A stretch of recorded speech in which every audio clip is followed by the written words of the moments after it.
gives it most pain is that it thinks that it will never be worthy, and that its good things are all over for it. This is caused by the profound immersion of its spirit in the knowledge and realization of its evils and miseries. For this divine and dark light now reveals them all to the eye, that it may see clearly how in its own strength it can never have anything else. In this sense we may understand that passage from David which says, "For iniquity you have corrected man, and have made his soul to be undone and consumed. He wastes away as the spider." The second way in which the soul suffers pain is by reason of its weakness, natural, moral, and spiritual. For when this divine contemplation assails the soul with a certain force, in order to strengthen it and subdue it, it suffers such pain in its weakness that it nearly swoons away. This is especially so at certain times when it is assailed with somewhat greater force. For sense and spirit, as if beneath some immense and dark load, are in such great pain and agony that the soul would find advantage and relief in death.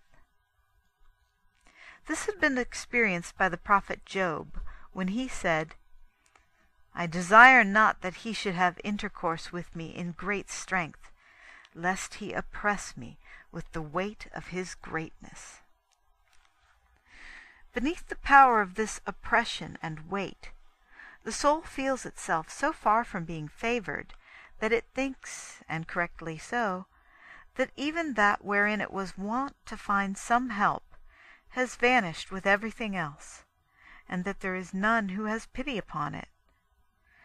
To this effect Job says likewise, "Have pity upon me, have pity upon me at least, you my friends, because the hand of the Lord has touched me." A thing of great wonder and pity is it, that the soul's weakness and impurity should now be so great, that though the hand of God is of itself so light and gentle, the soul should now feel it to be so heavy and so contrary, though it neither weighs it down nor rests upon it, but only touches it, and that mercifully, since he does this in order to grant the soul favors, and not to chastise it. Chapter 6.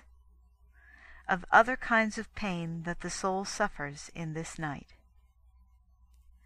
The third kind of suffering and pain that the soul endures in this state results from the fact that two other extremes meet here in one, namely, the divine and the human.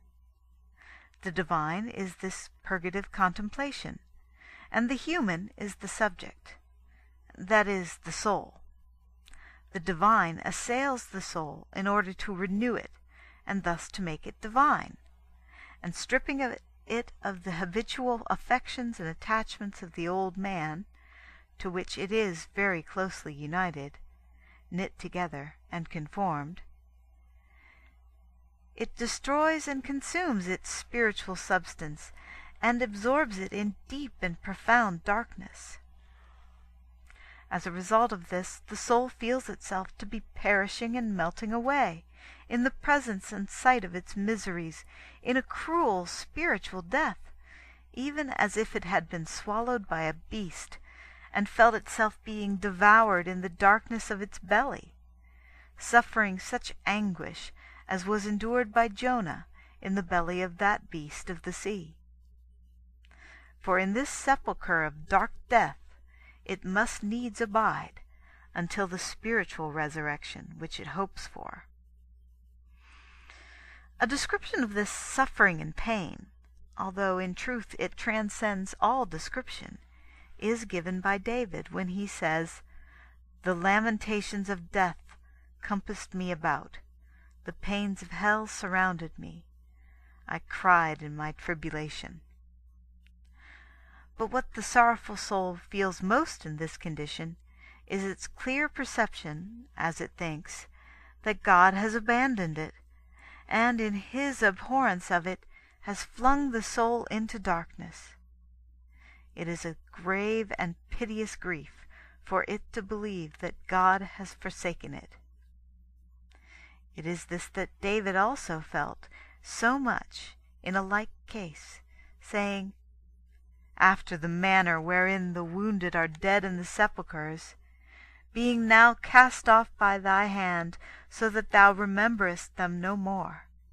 Even so have they set me in the deepest and lowest lake, in the dark places, and in the shadow of death. And thy fury is confirmed upon me, and all thy waves thou hast brought in upon me. For indeed, when this purgative contemplation is most severe, the soul feels very keenly the shadow of death, and the lamentations of death, and the pains of hell, which consist in its feeling itself to be without God, and chastised and cast out, and unworthy of him. And it feels that God is wroth with it. All this is felt by the soul in this condition. Yea, and more, for it believes that it is so with it forever. It feels, too, that all creatures have forsaken it, and that it is condemned by them, particularly by its friends. Wherefore David presently continues, saying, You have put far from me my friends and acquaintances. They have counted me an abomination. To all this will Jonah testify, as one who likewise experienced it in the belly of the beast, both bodily and spiritually. You have cast me forth, he says, into the deep, into the heart of the sea, and the flood